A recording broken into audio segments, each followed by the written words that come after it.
Hello students, आज आपण आपला नेक्स्ट सेल ऑर्गनेल चालू करणार आहोत, एंडोप्लाझ्मिक रेटिक्युलम. आता सेल ऑर्गनेल्स मध्ये आपण ऑलरेडी न्यूक्लियस हा पार्ट बघितलेला आहे, जो सेलचा मेन कंट्रोलिंग पार्ट आहे. जो कंट्रोल करतो सेलला तो म्हणजे न्यूक्लियस.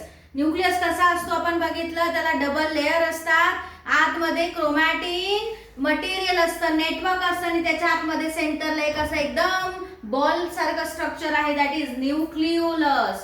सो अशा प्रकारे हे न्यूक्लियसचं स्ट्रक्चर असतं. आपण आता प्रोकॅरियोटिक नाही युकॅरियोटिक स्ट्रक्चर बघतोय, ते काय आहे ते तुम्हाला समजेल हळूहळू. सो प्लांट सेल असो अॅनिमल सेल असो, न्यूक्लियस प्रेझेंट असणार. त्यानंतर एंडोप्लाझ्मिक रेटिक्युलम. आता तुम्हाला बुक मध्ये तुम्ही जर बघितलं डायग्राम प्लांट सेल आणि अॅनिमल सेलची, तर त्या जे न्यूक्लियस आहे, जर तुम्ही प्लांट सेल बघितली आणि अॅनिमल सेल, आता ही अॅनिमल सेल ड्रॉ केली आणि थोडीशी अशी स्क्वेअर टाइप मध्ये प्लांट सेल असते. सो इथे आपण काय करूया, आता याला प्लांट सेल आहे म्हणजे सेल वॉल असणार, ओके नाही, सेल वॉल, थिक अशी सेल वॉल काढलीये, मुद्दामून मी सेपरेट लिहिलंय हे, ओके नाही. सो ही सेल वॉल, ही प्लांट सेल आहे, ही अॅनिमल सेल आहे. अॅनिमल सेल मध्ये तुम्हाला असं न्यूक्लियस दिसत असेल, दिसतंय सगळ्यांना न्यूक्लियस, ओके नाही. आणि त्याच्या बाजूने अशा पद्धतीचं तुम्हाला स्ट्रक्चर दिसत असेल.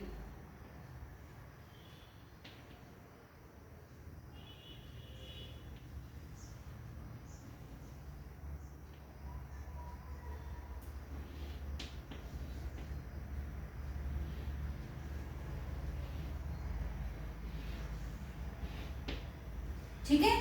सो अशा प्रकारचं अशा ट्यूब दिसत असेल तुम्हाला, ओके नाही. इथे तसंच आहे, इथे कसं आहे बघा, साइडला आहे न्यूक्लियस, अशा प्रकारचं न्यूक्लियस साइडला आहे, इथे व्हॅक्युअल आहे, अशा प्रकारे इथे व्हॅक्युअल आहे, दिसतंय का बुक मध्ये, व्हॅक्युअल आहे इथे, हे व्हॅक्युअल आहे, इथे न्यूक्लियस आहे. आणि या न्यूक्लियसच्या साइडला अशा प्रकारे हे साइडला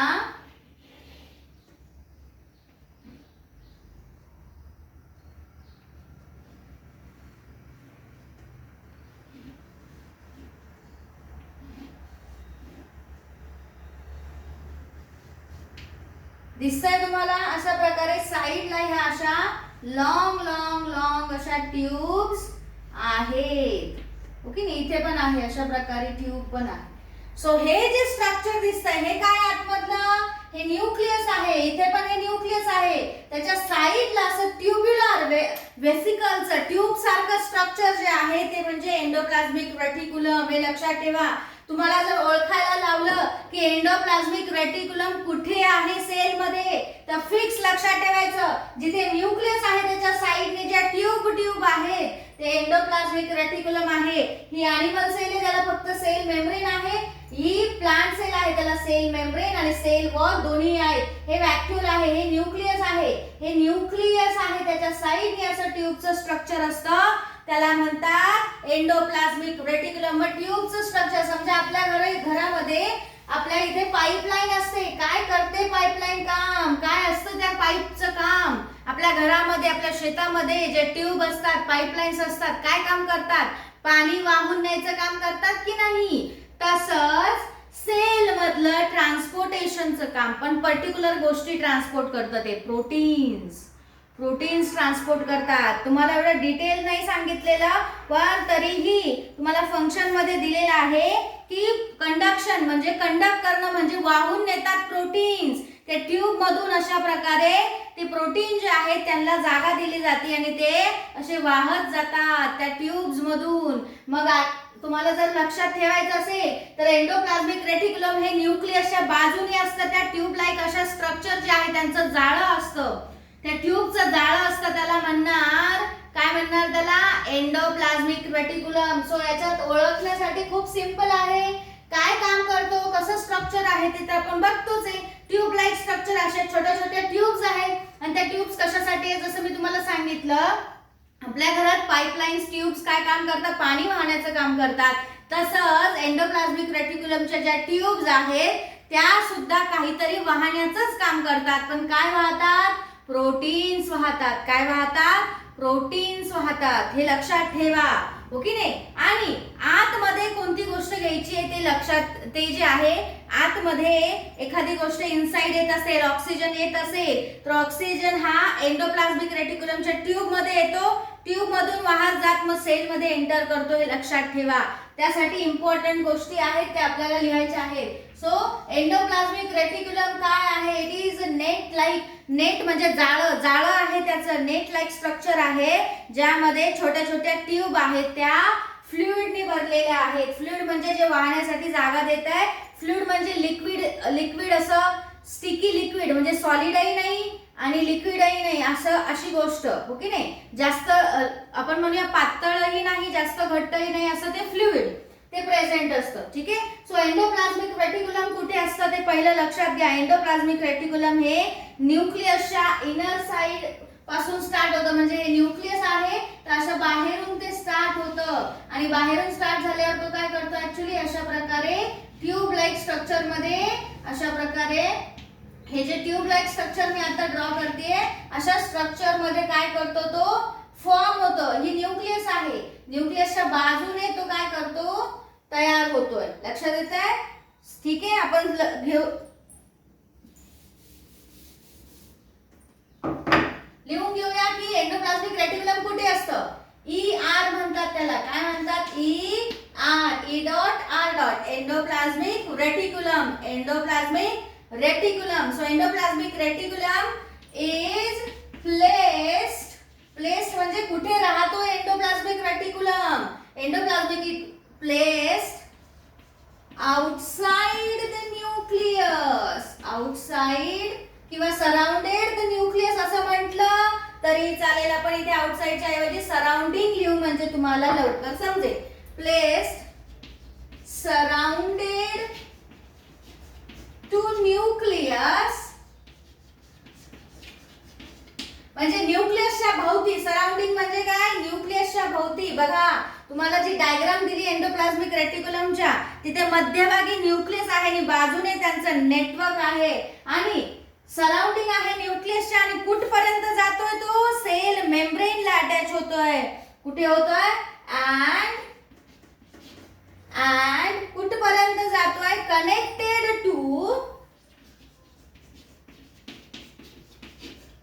कनेक्टेड टू सेल किंवा प्लाझ्मा मेम्ब्रेन. दोन्ही पण नाव आहेत की नाही मेम्ब्रेनची?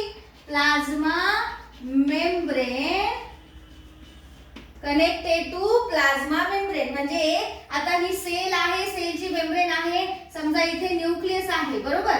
सो याच्या साइडने तो चालू होतो आणि चालू होत होत कुठे जातोय? अशा प्रकारे मेम्ब्रेनला जाऊन भिडतो. कुठे जातोय? मेम्ब्रेनला जाऊन भिडतो. इथे असा मेम्ब्रेनला जाऊन भिडतो. हे मेम्ब्रेन आहे, तो इथपर्यंत जातोय म्हणजे न्यूक्लियसच्या भोवती आहे आणि तो कुठपर्यंत जातो? मेम्ब्रेन पर्यंत जाण्याचा प्रयत्न करतो. कारण मेम्ब्रेन मधून जो ऑक्सिजन आतमध्ये घेतला जाईल तो या ट्यूब मधून जाऊन अशा प्रकारे त्याला कुठे दिलं जातं? नंतर सेल मध्ये दिलं जातं. म्हणजे एंट्री कोण डिसाइड करतं? जे आतमध्ये येण्यासाठी सबस्टन्स जे आतमध्ये येतात कुठून? बाहेरच्या एन्व्हायरमेंट मधून. ऑक्सिजन असेल, ग्लुकोज असेल, हे सगळं जे आतमध्ये येतं ते पहिलं कुठे येतं? एंडोप्लाझ्मिकच्या ट्यूब्स मध्ये येतं. बरोबर ना. सो आता ते लिहिण्याआधी आपण काय करूया? त्याचं स्ट्रक्चर लिहूया. ओके नाही. स्ट्रक्चर काय आहे? स्ट्रक्चर काय आहे एंडोप्लाझ्मिक रेटिक्युलम मध्ये? सिंपल. मी काय सांगितलं? एंडोप्लाझ्मिक रेटिक्युलम हे ट्यूब लाईक स्ट्रक्चर आहे पण त्याचं जाळं आहे. A net like structure contain tubes filled with fluid. एकदम छोटा आहे. याच्यात मी तुम्हाला सांगणार आहे, एक्सप्लेन करणार आहे. So ER structure is a net like. Net म्हणजे जाळी, जाळी असते का तशी. नेट लाईक स्ट्रक्चर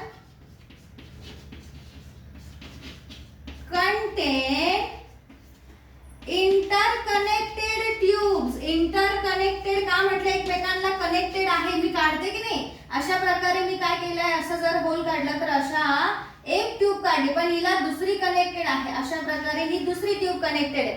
ही सेपरेट आहे पण हिला परत एक ट्यूब कनेक्टेड आहे. अशा इंटर कनेक्टेड सगळ्यांना कनेक्शन आहे बघा.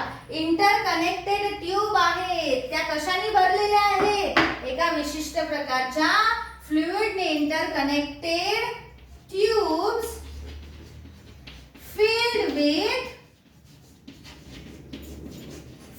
with particular फ्लुइडने भरलेले आहे. एंडोप्लाझ्मिक रेटिक्युलम हे जाळ्यासारखं एक स्ट्रक्चर आहे, नेट लाईक स्ट्रक्चर आहे. पण त्या जाळ्यामध्ये काय आहे? छोटे छोटे ट्यूब्स आहेत. पण त्या ट्यूब्स फ्लुइडने भरलेल्या आणि एकमेकांना इंटर कनेक्टेड म्हणजे एकमेकांना कनेक्टेड आहे. लक्षात आलंय? So ER is a net like structure. ER म्हणजे एंडोप्लाझ्मिक रेटिक्युलम हे असं जाळं आहे जे काय आहे? त्याच्यात एकमेकांना कनेक्टेड असलेल्या ट्यूब्स आहेत आणि त्या ट्यूब्स कशाने भरलेल्या आहेत? त्या फ्लुइडने, एका विशिष्ट प्रकारच्या लिक्विडने भरलेल्या आहेत, सेमी लिक्विडने भरलेल्या आहेत. हे लक्षात ठेवा. दुसरं एक गोष्ट म्हणजे या स्ट्रक्चर मध्येच काही गोष्टी आहे. एंडोप्लाझ्मिक रेटिक्युलम मध्ये 2 टाइप आहेत. सो एंडोप्लाझ्मिक रेटिक्युलम तुम्ही जर बघितलं तर बुक मध्ये व्यवस्थित डायग्राम बघितली तर एका काही ट्यूब्सवर असे डॉट डॉट डॉट डॉट आहेत. अशा ट्यूब्स आहेत, अशा ट्यूब्स दिलेल्या आहेत बघा तिथे. ओके नाही? अशा ट्यूब्स दिलेल्या आहेत. त्याला खालून असं आहे आणि त्याच्यावर असं डॉट डॉट आहेत. आणि काही पुढे जे आहेत त्या ओपनिंग्स, वारूळ कसं असतं माहिती ना? मुंग्यांचं वारूळ कसं दिसतंय की नाही?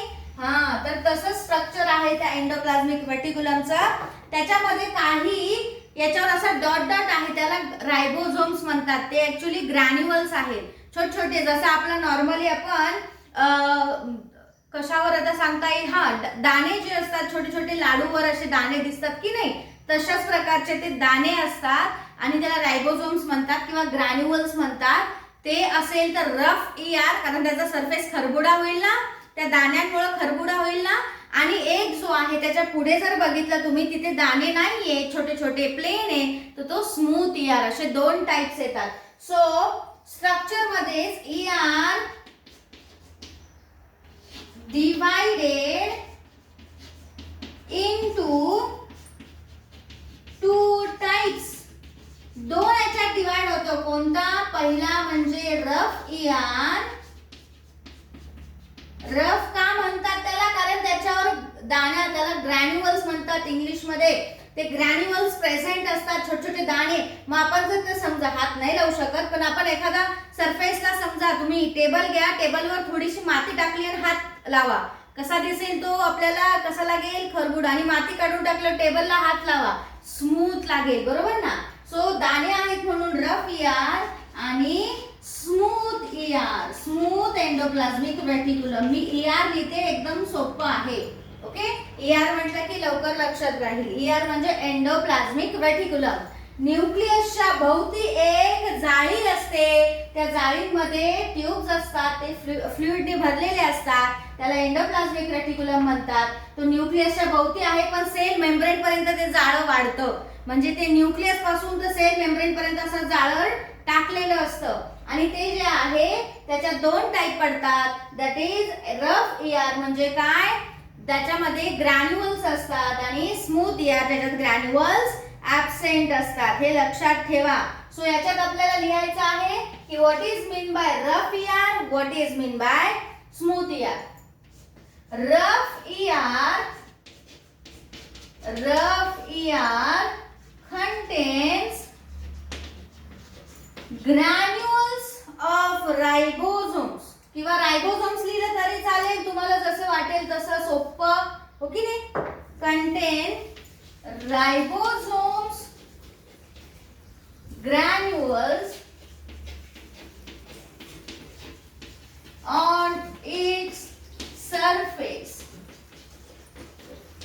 ओके? हा झाला चौथा पॉइंट. एकदम छोटा पॉइंट देते मी. स्मूथ ER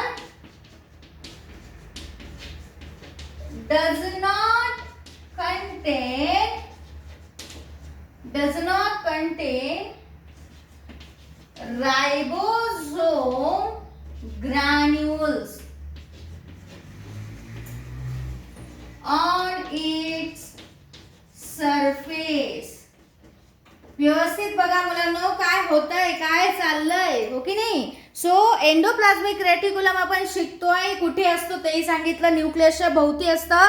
त्याचं एक जाळं आहे, ते ट्यूब्सनी भरलेलं जाळं आहे. त्या ट्यूब्समध्ये फ्लुइड आहे, जसं आपल्या पाईपलाईनमध्ये पाणी असतं, बरोबर ना. सो एंडोप्लाझ्मिक रेटिक्युलम हा 2 टाईपमध्ये डिवाइड होतो, एक रफ आणि एक स्मूथ. रफ का, खरबुडा सरफेस असतो त्याचा, जरासा रफ सरफेस असतो, कारण त्याच्यावर ग्रॅन्युअल्स म्हणजे नॉर्मली ग्रॅन्युअल्सचा मिनिंग तुम्ही घेऊ शकता दाणेदार. ग्रॅन्युअल्स म्हणजे कसले ग्रॅन्युअल्स आहे, पण ते रायबोझोम, जे ॲक्च्युली प्रोटीन बनवण्यासाठी हेल्प करतात. सो रायबोझोम जो आहे तो प्रोटीन बनवण्यात हेल्प करतो. आपल्या बॉडीमध्ये जे प्रोटीन्स बनतात, आपल्या बॉडीत खूप सारे प्रोटीन्स बनतात, मग ते प्रोटीन्स बनवण्याचं काम ॲक्च्युली एंडोप्लाझ्मिक रेटिक्युलमचं असतं. पण त्याच्यातही ते रफ ईयरचं असतं, असं आपल्याला फक्त लक्षात ठेवा. याचं खूप डिटेल तुम्हाला शिकायचं आहे 11वीला जाऊन. आता तुम्हाला फक्त इंट्रोडक्शन आहे, एकदम छोटा छोटा पॉईंट दिलेला आहे. सो रफ ईआर, बोर्डकडे व्यवस्थित बघा. रफ ईआर म्हणजे रफ एंडोप्लाझ्मिक रेटिक्युलमवर ग्रॅन्युअल्स असतात रायबोझोमचे, म्हणून तो रफ आहे, त्याचा सरफेस रफ आहे. पण स्मूथ का आहे सरफेस, कारण स्मूथवर ते दाणे प्रेझेंट नाहीये, ते ग्रॅन्युअल्स प्रेझेंट नाहीये. लक्षात आलंय, समजलंय मी काय सांगतेय. सो ग्रॅन्युअल्स हे प्रेझेंट आहेत. ओके, समजलंय, एकदम सोपा पॉइंट आहे, लक्षात आलाय. सो याच्यामध्ये आता 5 पॉइंट झालेत. आपण बघितलंय ईआर हे कुठे असतो, न्यूक्लियसच्या भोवती असतो आणि सेल मेम्ब्रेन पर्यंत, प्लाझ्मा मेम्ब्रेन पर्यंत त्याचं जाळं पसरलेलं असतं. मग ईआर कसं स्ट्रक्चर आहे, ते नेट लाईक जाळ्यासारखं स्ट्रक्चर आहे, ज्याच्यामध्ये एकमेकांना कनेक्टेड असलेल्या ट्यूब्स आहेत आणि त्या ट्यूब्स मध्ये फ्लुइड आहे. फ्लुइड जे वाहून नेतं कोणत्या गोष्टीला, हो की नाही. जसं पाईपलाईन मध्ये आपण एका एंडला जर त्याच्यात थोडंसं काहीतरी टाकून दिलं, एखादं पान टाकलं आणि दुसऱ्या एंडला बघितलं, ते पान वाहून येणार की नाही ते ट्यूब मधून. तसंच या ट्यूब मध्ये फ्लुइड असतं, पाण्यासारखंच घट्ट असा एक पार्ट असतो आणि तो काय करतो, वाहून न्यायचं काम करतो. हे आपण फंक्शन मध्ये बघणार आहे. ईआर 2 गोष्टींमध्ये डिवाइड आहे, रफ ईआर आणि स्मूथ ईआर. म्हणजे जो न्यूक्लियसच्या भोवतीचा पार्ट आहे तो रफ आहे, बघा तुम्ही बघा त्याच्यावर डॉट डॉट आहे. आणि जर पुढे आले, एकदम पुढे छोट्या छोट्या नळ्या चालू झाल्या, त्याच्या ट्यूब्स आहेत, त्याच्यावर कुठलाही असा दाणा वगैरे टाकलेला नाहीये, त्याचा अर्थ काय आहे, तो स्मूथ ईआर. सो तुम्हाला सांगता आलं पाहिजे. बघा बुक मध्ये डायग्राम दिलेली आहे, ती डायग्राम जी आहे त्याच्यामध्ये दिसतंय ते डॉट डॉट ते दिले तुम्हाला, त्या रायबोझोम सांगितले, काय ते रायबोझोम. आणि पुढे जर बघितलं एकदम एंडला, तर जे नाव आहे 10.8च्या वरती जर बघितलं तर त्याच्यावर कुठेही असे डॉट नाहीये, असे ग्रॅन्युअल्स नाहीये, त्याचा अर्थ काय, ते स्मूथ ईआर आहे. लक्षात आलं, एकदम सोपं आहे ते. ओके, आणि आपल्याला नंतर घ्यायचं आहे तो पॉइंट म्हणजे फंक्शन्स. काय घ्यायचं आपल्याला, फंक्शन. काय काम करतो ईआर, मी पहिलीच गोष्ट सांगितलं की वाहून न्यायचं काम करतो, गोष्टी वाहून नेतो, सेल मध्ये घेतो. पहिली गोष्ट म्हणजे काय करतोय तो, पहिली गोष्ट आपण घेतोय यामध्ये. फंक्शन काय आहे, कंडक्शन ऑफ प्रोटीन्स. बुक मध्ये आहे तसंच घेतोय, मुद्दामून हा मी पहिला घेतलाय. सगळ्यात इम्पॉर्टंट फंक्शन आहे हे, कंडक्शन ऑफ प्रोटीन. कंडक्ट करतोय, कंडक्ट करणं म्हणजे वाहून नेणं. काय वाहून नेतोय, प्रोटीन्स. प्रोटीन्स आपल्या बॉडीत सेल मध्ये जे प्रोटीन्स लागतात त्यांना वाहून न्यायचं काम ईआरचं आहे, हे लक्षात ठेवा. त्यानंतर दुसरं फंक्शन जे आहे ते म्हणजे की जर टॉक्सिक म्हणजे हानिकारक सबस्टन्स जर ऍड झाले, आलेच आपल्या सेल मध्ये आलेच, कारण आतमध्ये एंट्री कोण देतं, वेगळे वेगळे सबस्टन्स जे आहेत त्यांना एंट्री देतं. So provide entry to substances. मुद्दामून मी हा पॉइंट इथे ऍड केलाय, provide entry to substances inside the cell. inside the cell. Provide entry म्हणजे एंट्री देतो तो कोणाला, सबस्टन्सेसला. कुठे, आतमध्ये सेल मध्ये येण्यासाठी, कारण तो सेल मेम्ब्रेन पर्यंत आहे ना, मग त्या ट्यूब आतमध्ये घेऊन येतात त्याला. ठीक आहे, सो ही एंट्री पण देत आहे. त्यानंतर काय करतोय की हा जो आहे सपोर्ट करतो सेलला.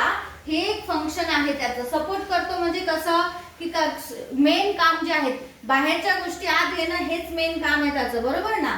त्यानंतर प्रोटीन्स पण तो वाहून नेतो, म्हणजे किती मोठं काम आहे त्याचं, काय म्हणूया ट्रान्सपोर्ट सिस्टीम आहे त्याची. आणि अजून एक सिस्टीम म्हणजे काय की जे टॉक्झिन्स आतमध्ये आलेत सेलमध्ये, आता तर एंट्री तर देतो, पण जे टॉक्झिन्स आतमध्ये आलेत आपल्या बॉडीमध्ये, आपल्या सेलमध्ये आलेत, सेलमध्ये एंटर केल्या केल्या तो काय करतो, त्यांना त्याच्या फ्लुइडमध्ये, हे जे फ्लुइड आहे त्याच्यामध्ये मिक्स करून देतो, म्हणजे ते लवकर मरतात. हे लक्षात ठेवा. सो हे लक्षात ठेवा की ईआर जो आहे, ईआर काय करतो, ER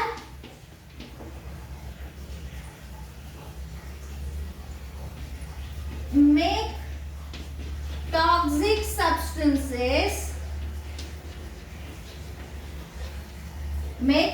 substances water soluble. Water soluble म्हणजे पाण्यामध्ये बुडून देतो, पाण्यामध्ये मिक्स करून देतो, त्याच्याकडे जे फ्लुइड आहे त्याच्यात पाणी असतं, त्याच्यात ते सोल्युबल म्हणजे बुडून देतो, व्यवस्थित मिक्स करून देतो. And flushed out of the body, and flushed it out.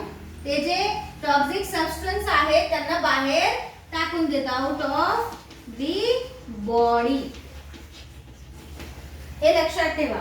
बघा काय आहे, टॉक्सिक सबस्टन्स आपल्या बॉडीत आले, बॉडीतून सेलमध्ये आले, सेलमध्ये आले हा काय करतो, त्यांना वॉटरमध्ये मिक्स करतो, म्हणजे वॉटर काय होतं आपल्या बॉडीत बाहेर निघतं की नाही, आपल्या बॉडीतून युरिन थ्रू बाहेर निघतं, तर युरिन थ्रू हा टॉक्सिक सबस्टन्स लगेच बाहेर काढला जातो, त्याचा इफेक्टच होत नाही. टॉक्सिक सबस्टन्स कोणताही असू शकतो, हो की नाही, फूड मधून येत आहे किंवा एअर मधून येतोय, कुठलाही टॉक्सिक सबस्टन्स असेल. एअर मधून समजा एखादा गॅस येतोय, गॅस कोणता, समजा सल्फर डायऑक्साईड गॅस येतो, जो हजार्डस आहे, बरोबर ना, पोल्युशन मध्ये बघितला ना आपल्या बॉडीसाठी. तर बॉडीमध्ये आल्या आल्या सेल मध्ये जर गेला तर ईआर काय करतो, त्याला लगेच वॉटर मध्ये काय करतो, मिक्स करतो, वॉटर मध्ये मिक्स केल्या केल्या लगेच तो बाहेर आपल्या युरिन थ्रू बाहेर टाकला जातो. म्हणजे सेल मधलं किती मोठं काम आहे त्याचं बघा. ईआर एंडोप्लाझ्मिक रेटिक्युलम, व्यवस्थित बघा बोर्डवर मी एकदम एक पॉइंट टू पॉइंट एक्सप्लेन केलाय, हे लक्षात ठेवायचं, विसरायचं नाही. Endoplasmic reticulum. एक अजून मजेशीर गोष्ट तुम्हाला सांगते की न्यूक्लियस कडून जेवढ्या पण ऑर्डर्स येतील, म्हणजे हे प्रोटीन्स जे आहेत, प्रोटीन्स बनवण्याचं जे आहे ऑर्डर ही न्यूक्लियस देतं, आणि प्रोटीन्स बनते कुठं, ईआर कडे. सो जेवढे पण न्यूक्लियस ऑर्डर देतो, कंट्रोल करतो की नाही, तो ऑर्डर देतो. सो राजा काय करतो, ऑर्डर देतो, आणि त्याचा प्रधान जो आहे तो ऑर्डर घेतो आणि तसं खाली काम करून घेतो, बरोबर की नाही. सो तसंच मला तुम्हाला सांगायचंय की हे जे सेल आहे ते एक राज्य आहे, आणि त्या राज्यामध्ये राजा जो आहे तो न्यूक्लियस आहे, कारण तो काय करतोय, कंट्रोल करतोय सेलला. तो सेल मध्ये ऑर्डर देतोय, त्याचं तेवढं राज्य आहे, तेवढ्याच राज्यापुरता तो आहे. त्या राज्याला बॉर्डर आहे, सगळ्यात बाहेरची बॉर्डर सेल वॉल, त्याच्या आतमध्ये छोटी बॉर्डर आहे सेल मेम्ब्रेन, आणि आतमध्ये त्याचं राज्य आहे. त्या राज्यामध्ये तो राजा आहे, दॅट इज न्यूक्लियस. आणि त्या न्यूक्लियसचे ऑर्डर कोण घेतो, ईआर, दॅट इज प्रधान. माहिती ना, राज्याचा प्रधान असतो, जो प्रधान मेन जो आहे राज्याच्या सगळं जे आहे आपण म्हणूया की सगळं बघत असतो, ऑर्डर घेऊन जे आहे त्याच्या हाताखाली पीए म्हणूया आपण, त्या टाइप, ओके नाही. न्यूक्लियसचा पीए आहे तो, सिंपल, ओके नाही, प्रधान आहे. आणि हेच काम आहे रेटिक्युलमचं, लक्षात ठेवा. कारण न्यूक्लियस नंतर लगेच एंडोप्लाझ्मिक रेटिक्युलम त्याला अटॅच येतो, त्याच्याकडून ऑर्डर घेतो, ओके नाही. तुम्ही जर मूवी मध्ये बघत असाल तर राजा असा त्याची खुर्ची असते, प्रधानची खुर्ची लगेच त्याच्या खालीच असते, तसंच सेम हा न्यूक्लियस राजा आहे, एंडोप्लाझ्मिक रेटिक्युलम त्याचा प्रधान आहे, पीए आहे, हे लक्षात ठेवा. त्या न्यूक्लियस कडून सगळे ऑर्डर कोण घेतं, एंडोप्लाझ्मिक रेटिक्युलम घेतं. हा पूर्ण पॉइंट व्यवस्थित लिहून घ्यायचा आहे, व्यवस्थित रिवाइज करायचा आहे. मी जी ट्रिक सांगितली तीही लक्षात ठेवायची आहे, ओके नाही. न्यूक्लियस राजा आहे, सेल एक काय आहे, आपली राज्य आहे, आणि एंडोप्लाझ्मिक रेटिक्युलम त्याचा प्रधान आहे. आपण स्टोरी कंप्लीट करणार आहे ही. आपले सेल ऑर्गनेल सगळे काय काय काम करतात ते आपण याच्यात जोडणार आहे की राज्यामध्ये वेगवेगळे खाते असतात, वेगवेगळे डिपार्टमेंट असतात. मग हे वेगवेगळे डिपार्टमेंट आपल्याला बघायचे आहेत, हे लक्षात ठेवा. सो आपण पहिला बघितला न्यूक्लियस, दुसरा बघितला एंडोप्लाझ्मिक रेटिक्युलम, आणि तिसरा बघणारे आपण गोल्गी कॉम्प्लेक्स. गॉल्गी कॉम्प्लेक्स हे ट्रान्सपोर्टेशनचं काम करतं. काय काम करतं? ट्रान्सपोर्ट करणं. म्हणजे ER कडून घ्यायचंय. ER काय करतो? प्रोटीन्स बनवतो वगैरे सगळ्या गोष्टी करतो. न्यूक्लियस कडून ऑर्डर घेतो. त्या सगळ्या ऑर्डर घेतल्यावर ऍक्च्युअल ट्रान्सपोर्ट कोण करतं? मटेरियल कोण करतं सांगू का? गॉल्गी करतं. म्हणजे जे मेन एका ठिकाणाहून दुसऱ्या ठिकाणी न्यायचं काम आहे ते गॉल्गीचं आहे. म्हणजे तो ट्रान्सपोर्टचा एरिया सांभाळतो. हे लक्षात ठेवा. सो आपल्याला हे बघायचं आहे. ओके. सो वाहन कोण करताय? वाहून कोण नेताय? जो सामान आहे, जो ऍक्च्युअली बनलेलं सामान आहे ते राज्यामध्ये कोण वाटतं? गॉल्गी वाटतं. हे लक्षात ठेवा. सो सेल मध्ये जे सामान आहे ते गॉल्गी वाटतंय. सो हे उद्याच्या लेक्चर मध्ये तुम्हाला क्लिअर होईल. उद्या आपण गॉल्गीचं स्ट्रक्चर बघणार आहोत. आज तुम्हाला होमवर्कला आहे एंडोप्लाझ्मिक रेटिक्युलमचं स्ट्रक्चर ड्रॉ करायचं आहे नोटबुक मध्ये. मला न्यूक्लियसचं स्ट्रक्चर कुणीही पाठवलं नाही, मी ग्रुपवर टाकलेला नाही, पण न्यूक्लियसचं स्ट्रक्चर 10.7 जे स्ट्रक्चर दिलंय ना, जे तुम्हाला दिसती ना डायग्राम, ती ड्रॉ करायची आहे. आणि आज एंडोप्लाझ्मिक रेटिक्युलमची डायग्राम ड्रॉ करायची. हे लक्षात घ्या. व्यवस्थित ड्रॉ करा. लक्षात येत आहे? ही ड्रॉ केली की तुम्हाला समजेल. नाहीतर मी तुम्हाला डायग्राम पाठवते, पण बुक मध्ये ऑलरेडी आहे. 70 पेज नंबरवर एंडोप्लाझ्मिक रेटिक्युलमची डायग्राम आहे. म्हणजे 70 पेज नंबर जो आहे त्याच्यावर काय आहे? एक डायग्राम आहे एंडोप्लाझ्मिक रेटिक्युलमची. ती तुम्ही व्यवस्थित ड्रॉ करायची आहे. न्यूक्लियसची मला 2-3 जणांनीच डायग्राम पाठवली आहे, बऱ्याच जणांनी पाठवलेली नाही. आता मला कंप्लेंट करायला लावू नका ग्रुपवर. हे लक्षात ठेवा. आणि आपण आपलं काम करायचं आहे, आपलं स्टडी करायचं आहे. ओके. सो हा endoplasmic reticulum second sale organelle जो आहे तो संपलेला आहे. आपण नंतर बघणार आहे गॉल्गी बॉडीज. भेटूया नेक्स्ट लेक्चरला नेक्स्ट पॉइंट सोबत.